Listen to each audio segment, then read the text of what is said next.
Welcome to the Bull Banter podcast, the podcast where two brothers talk about Macarthur Bulls, the A-League, and all things football. I'm joined here by Daniel Sims, and I really like what you've done with the place, Dan. Yeah, I was getting a bit tired of the shitty webcam quality, so decided to invest all of our absorbent funds that we've earned from the podcast into a studio set. But yeah, it came out pretty nice, I think. We got a few little trinkets and, memorabilia here. Start off with the most important, I think. We've got Lord Golek framed. Let us know who you want in this frame. We'll get it for next week. I think we've got to keep Golek on for a few weeks. We've got to keep us honest, Yeah, Can't be lying in front of Lord Golek. But yeah, bringing it to you live in person, so... Yeah, it's good to be here in person instead of having to, try and organise things over Zoom, and it's good to be, here with you to chat about the Bulls. So why don't we start it off? It's been a hard week being a Bulls supporter with some of the stories that have come out. Mostly with the bombshell that Adam Federici, having only been made captain last month, has decided to retire before the season starts. What are your thoughts on it? There was a ton of speculation whether it had to do with, anti-vax and all that, but all signs say it's an actual injury. But yeah, the club is in a bit of turmoil, and it was looking very dire over the last few days, but with, Nick Schumann being the only keeper in the squad, I think. But the club's acted swiftly, and we've brought in Philip Curto. Yeah, and he's a good signing.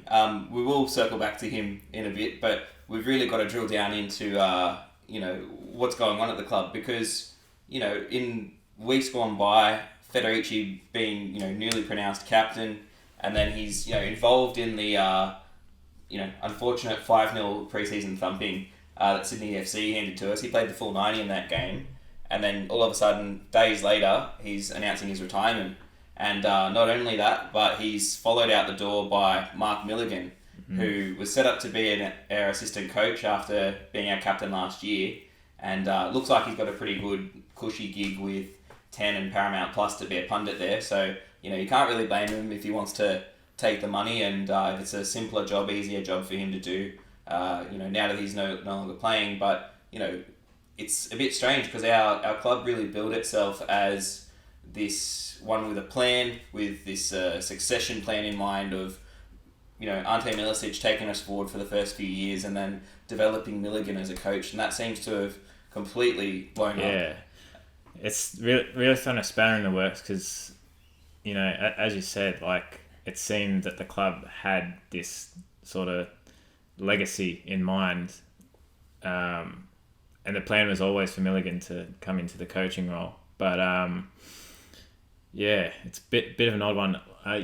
A lot of people were suggesting that there's a conflict of interest being a coach and on Paramount 10 at the same time doing punditry.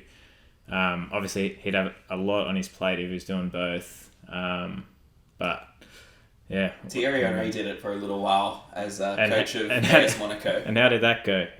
Yeah, I know. It's pretty terrible. So maybe it's a wise choice for Milligan, but it's disappointing. I mean, you would have liked to see him around the club. It was a clear, massive impact every time he was on the pitch. Wherever he was deployed, the boys really got around him, and he was a clear leader. So it'll be a big loss, not only him, but of course Federici. And one thing I wanted to ask Dan, there's obviously a lot of speculation going around about Federici's departure, and I don't think that's really helped by the way the club's communicated about it. Did you see the press release they put out when he left? Yeah, I've read it because obviously I was just shocked when I hear Federici's retiring, because he was our best player last season, you have to say. Yeah. Easily.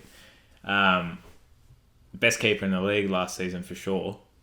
One of the best of all time, I'd say. If we're being honest with ourselves. If we're being honest. But yeah, I was trying to read more, and it was just a nothing article from the club. The statement really had nothing in it related to the injury. Minimal. Very much the kind of press release you'd put out if, you were trying to say as little as possible and get as little eyes on it as possible. Now, obviously, it's a huge departure and everything, but they came up with this idea that he's injured. Now, or maybe he really had a bad injury that was just kept away from the press and the cameras and that. Maybe he's had a really debilitating career ender, and if that's the case, that's really unfortunate and tragic because, as you said, he's a fantastic player. But the lack of any, I guess, transparency around what the injury was, or giving us closure, because it really did come out of nowhere. We're sitting here as fans one moment thinking Fedders is going to be our captain for at least the next season, possibly well into the future. Yeah. As a goalkeeper, you can play into your 40s if you want to, if you're still sharp and everything, and you can be up to it. But there's no clarity around what actually happened there. The press release gave us no real detail, and so we're thinking, what, has he broken his back? Was he always wanting to go? Was he carrying a long-term injury and decided, I'll see how I go pre-season and then maybe pull the plug if I can't handle it? It's leaving us up to speculation, and that's, I guess, what we're here to do. But it would be nice if the club could communicate what was actually going on, because right now you've got all these terrible things going around about Adam maybe being an anti-vaxxer and not wanting to jump on into the next season because of the necessary travel restrictions that would be for a place like WA or Victoria, when we don't really need to have those conversations if the club's just clear. And it does invite that kind of speculation when you're not clear. So I think maybe the media team could learn from that a bit, or perhaps more egregiously, maybe there's more to this story that we're not being told. Because a lot of time, if it is a huge injury, like there'll be, a week maybe where you don't know because you need to get all these different types of scans in and everything. But I think the fact that there was no context to how the injury occurred, it just leaves that sort of vagueness that allows us to speculate. It was so vague and so sudden because, he was front and centre for the cameras. The Facebook page for the MacArthur Bulls and the Instagram account, they do the daily, we're in training, it's pre-season mode, we're going to get him. He's front and centre in all of that media, and then all of a sudden he's gone. It doesn't sit well with me. I'm not going to make any judgments or go out of line and say, he's this or he's that, but it seems to point to a bit of maybe tension behind the scenes or something's gone wrong. And of course, a 5-0 thumping in pre-season against Sydney FC, who we, not only contended with last season, but beat in at their home ground, it's not the right direction. So it makes you question, what's going on behind the scenes. With Milligan departing, the boys had a big bust up after the 5-0. I know over the previous weekend we played against Central Coast, and I think we pulled up Ryan Wood from our NPL, the Northbridge, Northbridge Bulls. So youngster in goal, and we don't know how that game actually fully went because obviously it's not televised or anything like that. But going down 3-1 against Central Coast, it's not exactly what you want. No, but I think after all that negativity, we need to sprinkle a little bit of positivity. We've got to be honest, though. Exactly, yeah. Would you like to take us through our new signing in the back of the goals? In the back of the goals. In the back of the goals. In the back of the goals. Protecting our net, we've got Philip Curto, the big, tall Polish bloke who can keep him out. He's actually a quality signing, especially if you consider the Federici departure to be last minute. Again, maybe if the club had known that Federici was going and they already had Curto in the pipeline, or maybe it was a very rushed last minute. We'll never know, perhaps. But Curto, fantastic signing. 2018 and 19 seasons goalkeeper of the year. I think he had the most clean sheets that year as well when he was playing for the Phoenix. He was just unstoppable. And then he moved to Western United, had a decent season with them, but I think he copped a couple injuries, a couple of collisions where, it's a one-on-one with the striker, or the ball's 50-50 challenge between the striker and the keeper, and he got injured. And then following that injury, he's not really been able to reassert himself into the starting lineup for Western United, and he got usurped by Ryan Scott. So, maybe his confidence is a little bit damaged. He was actually let go by Western United, so it wasn't a direct signing from them. He was a free agent. I think he was actually in Poland when we signed him, so he's probably doing quarantine right now, or he's on a flight over here. But it's an interesting signing. I think he's good in terms of it's a more experienced option than Nick Suman. It would have been interesting to see Nick Suman, be told, mate, you're our keeper, see what you can do for us. But he did just get the call up for the Olyroos. True. Interestingly enough. True, the Olyroos, the under-23s, and they've recently played against Indonesia in Tajikistan of all places, and they got the win 3-2 last night. But it would have been nice to see Suman get some game time, and I'm sure he'll probably be slowly blooded. I'm hoping he'll be back in time for the FA Cup match against Newcastle Olympic at the Newcastle No. 2 Sports Ground. On November 13th. On November 13th, kicking off at 6 p.m.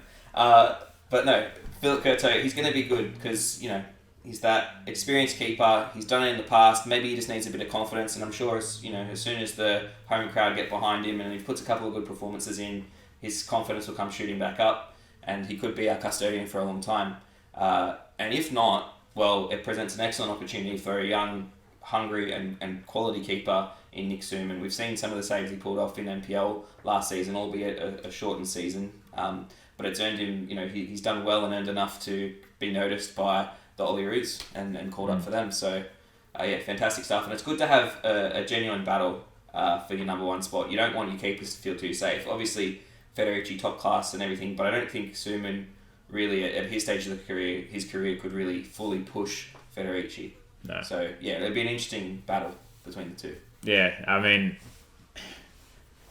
if our defense is the same as it was last year, they're definitely going to have to work for it. Federici was under the pump for 90 minutes every game almost. So, hopefully they just grab the opportunity with both hands. Yeah, and while we're on the topic of signings as well, we haven't covered our newest signing as well, Al Hassan Toure. He comes from Adelaide United after his breakout season in the 1920 season, with a great set of goals in the lead up to their winning of the FA Cup. But since then, he's really struggled to fully establish himself as the main striker in that team. Obviously, Tommy Juric, who we've also purchased, was sort of keeping him out of the side when he was fit, and he struggled to really make it work on the wings there. But he's still a young player, plenty to offer, and of course, he was in the Olyroos setup going into during the qualification, for the Olympics, and then in one of the last games he broke his toe or his ankle, something like that, some sort of injury, and Adelaide United were rightly pissed off about that because they had plans for him to really push on for that season. So really, he's a player who is regained his fitness, had a very disrupted last season, wasn't able to push on because of injury, and plenty to offer, plenty of hunger. I think he'll be one of those sorts of players like Charles Mamboa, who features off the bench for us, at least to begin with, and maybe can work himself into the starting 11 if he's good enough. That's great because it's what we like to see at Campbelltown. These young players being given an opportunity to really show their stuff. Yeah. The only thing I worry about is we just have this plethora of attacking. We've got so many different options going forward, but there's only 4 positions you can play all these great players in, De Villa, De Silva, Bruce, Noon, Juric. It's going to be tough for them to work out the balance and everything correctly.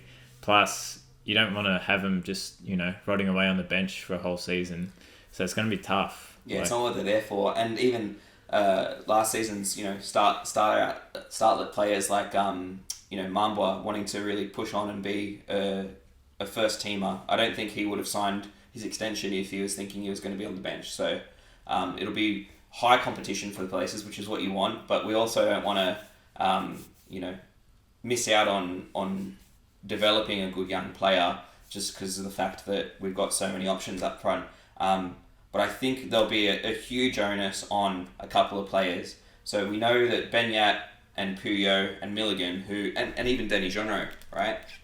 Our fulcrum players in the midfield, those who were able to be the anchor man, keep the possession, the ball ticking over, and be combative and maybe even provide an assist from midfield. They're all gone. So the onus really falls on really a few players. Primarily Jordan Much, who we've got from Western Sydney Wanderers, who had an average season last year, and given his pedigree, having previously played in the top flights in England, you'd expect him to maybe kick on and have a good season. but massive, expectations on him and a big job to do, big shoes to fill with all those players being gone. And he's the only one who's really got that massive bit of experience. We've got Liam Rose, who can also play that role. We've seen him maybe fill in at centre back and right back and defensive midfielder late on in games last season. I wouldn't say that he's especially stood out as like demanding that first 11 role, but he's going to have an opportunity here given that that's his role. And Antonis Martis as well, who's come back from Cyprus to on a full-time basis now. Beautiful. So fantastic stuff there. So he'll be able to fight it out, and I think we'll make it work. But man, there's big shoes to fill, and it's a big question mark over whether these guys can fulfill that role in the same way that these massive names have that have left us, fulfilled it last year. Well, I mean, you look at Benyat's season last year, and there were flashes of like brilliance, and it did take me a while to sort of get adjusted, but I don't think it's impossible for guys like Jordan March to match that sort of level. Yeah, like, don't get me wrong. I mean, Jordan March has got a good left peg on him, but he's not going to be, flashy like a Sociedad style player. You don't he's need... very much ticking it over. Yeah, you don't necessarily need the flash. Obviously, it's beautiful to watch, but if someone can just trap, make the pass, and make it stick, because as much as we'd like to go on and on about Benyat and how well he controls the ball, he lost it quite a few times last season. Like, he looks flashy, but sometimes, like, when you actually look at his stats, his turnovers were becoming more and more, and maybe that's part of the decision making of why he decided to retire. Because he was just a step off the pace, and maybe he was struggling for fitness a bit through the season. Yeah. I don't think that's going to be the case with Jordan March. I think he's going to come here and be really that steely personality in the midfield. He won't be afraid to kick someone. He'll be able to win the ball and distribute it. And I guess that's one of the problems we had last season is we had a real issue with the way we wanted to play. Say we had a goal kick. It was always generally a short goal kick. It would be worked out to the sideline in our defensive half. We'd have Meredith and Franjic be pushing up to get it on maybe halfway. And then it was a tricky 1-2 ball to try and set us up for an attack, because we couldn't really maintain that possession in the midfield with it being so condensed and relying maybe on one or only two players to receive that ball. So it's a high pressure position, but I think he'll at least be given a few games to sort out if he can do it or not, and he's got a good few youngsters under him, pressing for that position as well. But yeah, we do need that player who can advance the ball from defence to attack more frequently, and even though we're hopeful about it, the preseason doesn't really tell the tale of that so far. So it remains to be seen. Obviously, you can't read too much into preseason results because there's the coach tinkering and all that. But it's a spot we're a little bit anxious about, and even our backline. I mean, we're missing Milligan in that backline. I know he's not the tallest bloke and not the quickest bloke, but keeps everyone organised. He can keep everyone organised. He's fearless. His positional play is excellent. We brought in Tommy Uzcock from Western United as well. We'll have to wait and see what he can provide, but he's been featured in the preseason games a lot. I haven't seen too much of Jovanovic. I know he played against Sydney FC for a bit at least, but it's mainly looking like Suznia and Uzcock are the starting centre-backs at the moment, at least from what they see so far. But yeah, you got to keep in mind,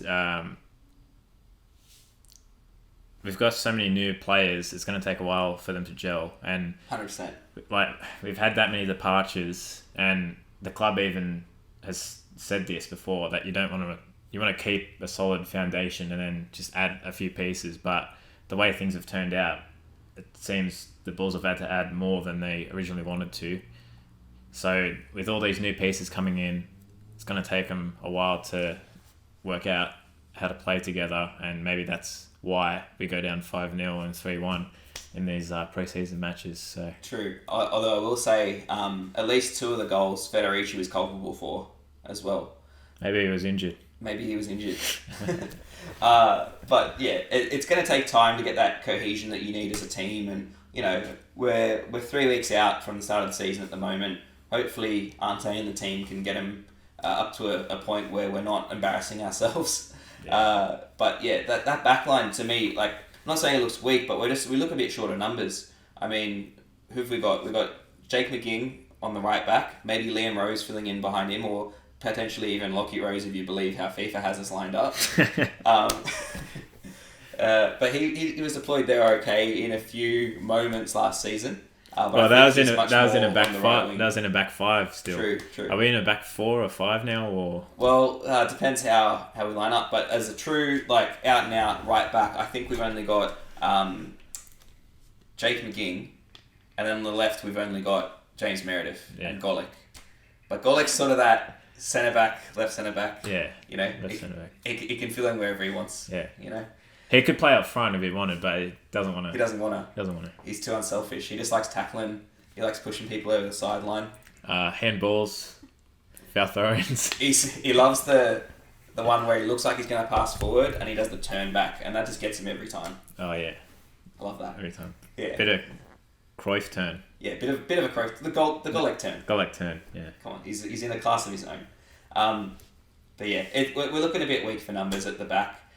I was hopeful that we might bring in someone who'd be able to compete with the likes of Jake McGing and James Meredith on each left back and right back. But again, we might be deciding to play that 3 centre backs and push up a winger. Yeah, like if we have all this attacking talent, we already know we can't defend. So why not just go balls to the wall and just try to score 5, win 5-4? Yeah. Maybe what team was doing that? I swear someone was doing that last season. Atalanta. I swear Perth was a bit like that at times. Yeah, Perth and Western United to an extent. Yeah. They were just going attack, and I don't think Ante really wants us to play like that. I mean, he made comments last season about how in the latter half of games after, because you could have 5 substitutions last season. Is that gone now? Unsure about that. We'll have to get back to you. Okay. But yeah, with those 5 subs, you got 5 fresh players, and it very much became. He said it was like basketball, you know, going back and forth trying to score all the time and not too much defense. So I think Ante wants to keep us a bit more controlled and calm on the ball, possession, slow build up. And some fans might see that as a little boring, but to a football purist, like you respect the craft of it. Yeah. And it looks good, especially when you have this whole team move. You have 100 passes that ends up in a goal. Like, that's what we want. You just got to work on the final third because we don't want to be MacArthur F. Cross. That's shocking. That was bad. But yeah, last season we relied way too heavily on crosses. We get it to the final third and then we're like, and then... I think we're going to do much the same. Like, Is Juric going to get on the end of those like Derbyshire?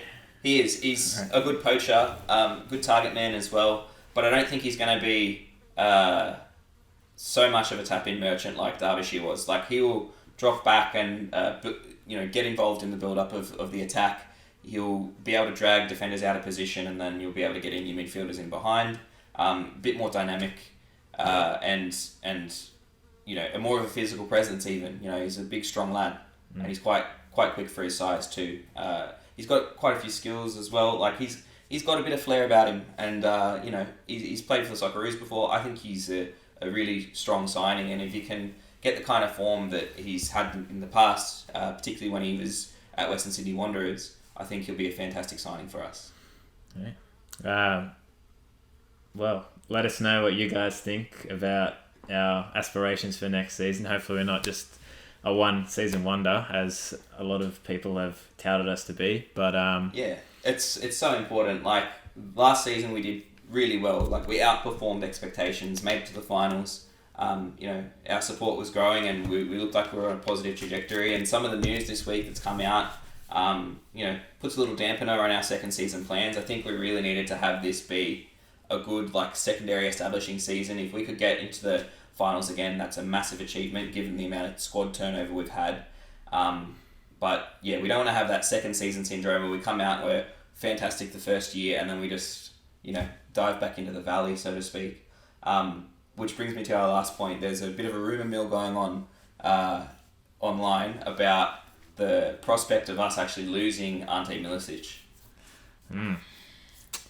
Well, I mean, are they substantial or? Well, I'm yet to find any sources that have actually substantiated it. It's just rumours, of course, but that's what we're here to talk about. Think about the possibilities, right? So, Ante Milicic and Sam Kruslovic have obviously got this connection to Sydney United, right? We've poached Michael Roos from Sydney United and Liam Rose as well. A lot of our NPL games last season with Northbridge were actually hosted at Sydney United's facilities. So the rumour is basically Milicic is unhappy for whatever reason. He's going to go, and Mark Rudin is going to be the guy to come in. Now, he's previously coached Western United for the last 2 seasons, and he was let go. John Aloisi is now there for Western United. And we enjoyed booing him when we played against him at Leichhardt last season because he gets a little bit angry. But Mark Rudin also has the connections to Sydney United, previously coached them, previously played there in his playing career. So that's the idea. It makes logical sense if there's a split in ideology, particularly between Sam and Gino and Ante.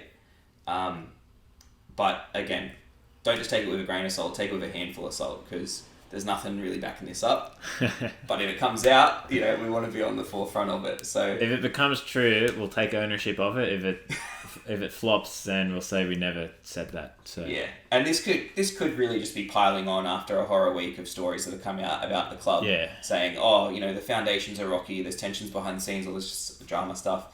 So none of it's substantiated. Take it with a handful of salt, but that would be absolutely terrifying because Milicic has really taken us from absolutely nothing to something worth being, prideful about. Yeah. Not just with the play style, but with what he's gotten out of young players, the ethos he's established in the side, getting us to finals in our first season. And, it would really surprise me if he left because initially his idea was he wanted to be the Arsene Wenger of the A-League. He wanted to... Yeah, you got the book? He wanted to be the Arsene Wenger of the A-League. He wanted to be the guy who established a real culture at a club of youth development, churning out these fantastic players who end up going on playing overseas in stronger leagues and perhaps even representing the Socceroos. And I think, if he sticks around for 3-4 more seasons, he could definitely be that. But there's a side of me that's going, well, shit, there's been a lot of turnover. Maybe he hasn't got the signings he wanted.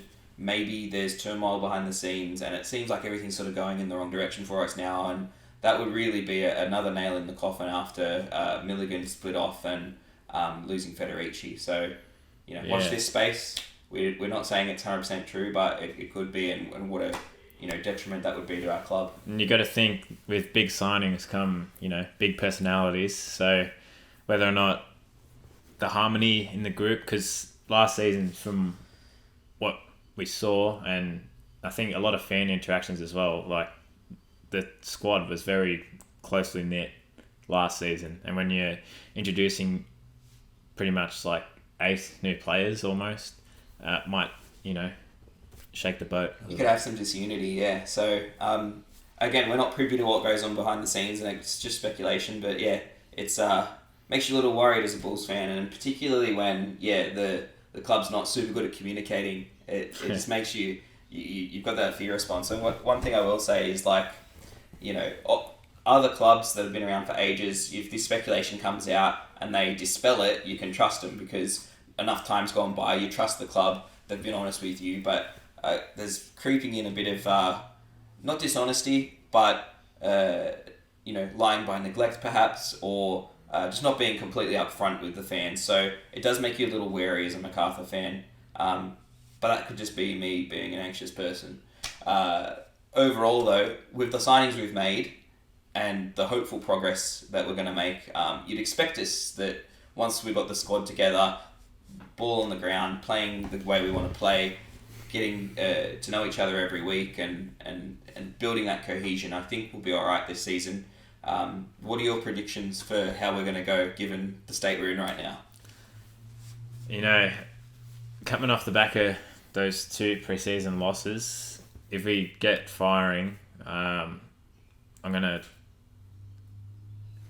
try temper my expectations here. I'm gonna think we're gonna make the 6, but we're gonna scrape it in again like last season. Yeah, that's the thing, right? Like, you're expecting, okay, we scraped into the 6 last season. Some games we played far better than the results we got, and to be honest, vice versa. But most of the time it was, wow, we're playing so well, and we cop a late goal, or we don't get the rewards up front that we deserve from the play and the ways we got the ball into the box and all that sort of stuff. So we're expecting, maybe instead of just scraping in this season, we're going to go top 4 or even compete for top 2, which would be a home final, which would be a massive achievement and would be an awesome sight at Campbelltown Stadium with everyone getting in there, packing it out. But, again, it's about squad harmony. It's about how can you get the best out of your players. It's about the cohesion that you can generate between them. And, there's a little bit to be worried about. So I would also agree with you, Daniel, that maybe we're looking at a 5th or 6th place finish again. If we're lucky, I'm a little bit less optimistic in that I think we could really bomb out this year. Yeah. I'm not saying we'll be bottom or even, wooden spoon. We would definitely not get wooden spoon. Not when we're playing against Western United, but we're not going to go 11th or even 10th. But I think we'll just possibly miss out on finals or just scrape in. I'm undecided at the moment. I think if these jitters continue, like there could be a few shock results where we're walking home like Man United fans. Had to slip that one in there. At least we won't be getting on the train for an hour and a half to travel back to a different place. No, it's right around the corner. But hopefully, at the very least, we need to make Campbelltown a fortress and make people feel like they can come there, support the team, and that we're not going to get thumped. I know it sounds really dire saying it like that, but funny things happen in football, and you can be up on top of the mountaintop 1 second, and the next moment you're in the valley. Yeah. Speaking of Campbelltown Stadium, just a little rumor. I believe they're putting in a massive cowbell on the hill. What do you think? I mean, I can tell by your tone what you think, but what do you think? I like it. You like it? I like it. It's a spectacle. Like, just a massive gong every score. Yeah, no, true. I like it in the same way that it's got to be. It can't be 90 minutes of a giant cowbell. Like every score, just boom, boom, boom. That would be kind of sick in terms of it's similar to the Mariners, right? And they got the cannon that they fire off. Yeah. But I feel like we're going for a bit of the meme marketing or the cringy marketing. The bells are one thing. They turn off some fans, and some fans really love them, especially the kids making the noise. And there's nothing wrong with that. Supporting your own way in that. But I saw it in the article that was talking about it. They're going to cooperate with the council to put it on one of the hills, which I don't love. That's space that the kids should be enjoying and all that. But secondarily, they were talking about having it be activated by fans. So would that be a kid pressing a button 100 times on the sideline, or would that be using your phones? And if more than 50% of the attending, people want to do it, it'll do it. And isn't that taking away from what we're really there for, which is watching the football? I'd just like to see, who's a shit striker in the A-League that we're going to come up against. So if someone just hits a wayward shot and it just hits the bell. Oh no, we need to do. What we need to do? When Dylan Wenzel Halls misses a sitter, and we all activate the bell, and we just remind him what a dickhead he is, because last season he really wound up our active supporters. He rubbed the salt in the wounds last season when he scored. Yeah, so we got to get him back. Give it to us. So maybe it has that kind of potential, but I don't know. I feel like it's a bit cringe, personally. Aren't the bells enough? Do we have to have a massive one? I know, with the MacArthur Bulls, it makes sort of thematic sense, but you're good? Yeah. Yeah. Mad. Great production quality. No, I think it's a bit cringe. We've got a brand that's already pretty recognisable, and we don't need to really dive into the meminess of the cowbell. It feels like, I agree with you. It could just be a marketing scheme. It seems like a real marketing gimmick. It's kind of like the balls, or the giant balls, but also balls the mall or whatever. Yeah, the Moors balls. Yeah. In Adelaide, but it's kind of like Central Coast Mariners and the tomato sauce bottles, right? Yeah. They had mascots out of that, and I don't know. It's sure it's a sponsorship, whatever. Get the Bell sponsored. That might be all right, but The it's a Tempele bit cringe. the Tempele Kitchen's Bell or something. Tempele Bell. Oh, It's dinner time. You know what? Can Tempele Kitchens sponsor the fucking food outlets at Campbelltown Stadium? Because they're not very good. It's awful. Yeah, we need to get some mums from the Actually, canteen.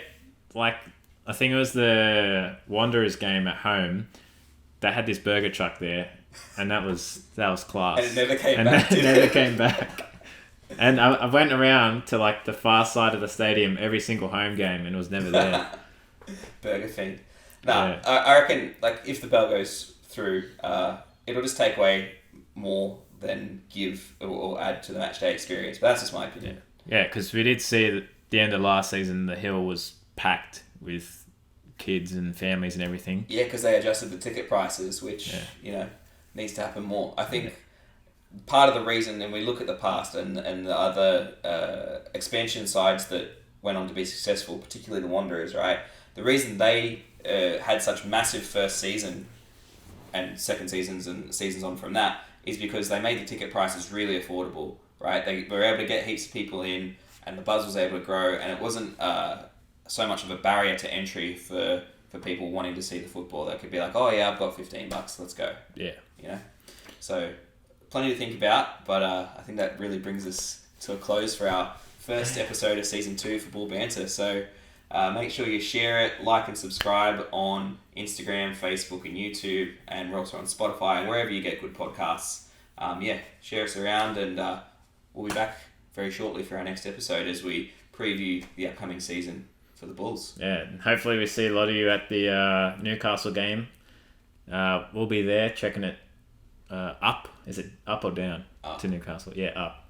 Yeah, I know. How old are you? It just sounds better when I say it, going down to Bondi. Going down the road, yeah. Going down the road to Newcastle. Yeah. Be beautiful though. Like it's going to be a nice clash. We should get the win there. You'd expect, being A-League versus NPL opposition. It'll be an absolute farce if we're not winning that one. It'll be a very sad drive home. Oh yeah. Yeah. Anyhow, we'll catch you there. Thanks for listening again, and we'll see you next week.